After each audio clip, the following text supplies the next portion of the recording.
शेतकरी मित्रांनो, आज आपण पाहणार आहोत सांगली जिल्ह्यातील एक मेहनती शेतकरी रामचंद्र होनमाने यांच्या आल्याच्या शेतीविषयीची माहिती. आपल्या पारंपरिक ऊसाच्या शेतीचा मार्ग सोडून त्यांनी आल्याच्या शेतीत पाऊल टाकलं आणि गेल्या काही वर्षापासून ते यामधून लाखो रुपयांचं उत्पन्न कमावत आहेत.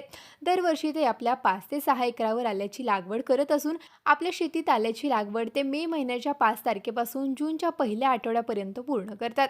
या पिकातून त्यांना एका एकरामधून सरासरी 25 ते 30 टनापर्यंत उत्पादन मिळत असून आल्याचा दरही चांगला मिळतो. सरासरी प्रति किलो 30 ते 40 रुपयांच्या दरानं त्यांचं आलं विकलं गेलं असून एका एकरामधून 4 ते 5 लाख रुपयांचं उत्पन्न त्यांनी मिळवलं. ते आपल्या या आल्याच्या शेतीमध्ये खर्चही मोठ्या प्रमाणात करत असून त्यामधून 1.5 ते 2 लाख रुपये एकरी खर्च वजा केला तरीही 2 ते 2.5 लाख रुपयांचा निव्वळ नफा रामचंद्रराव सहज कमवत आहेत. सगळ्यात विशेष म्हणजे त्यांना आपला माल विकण्यासाठी बाजारपेठेपर्यंत जावं लागत नाही. मुंबई, सुरत आणि दिल्लीसारख्या मोठ्या शहरातील व्यापारी त्यांच्या शेतात येऊन आलं थेट खरेदी करून घेऊन जातात.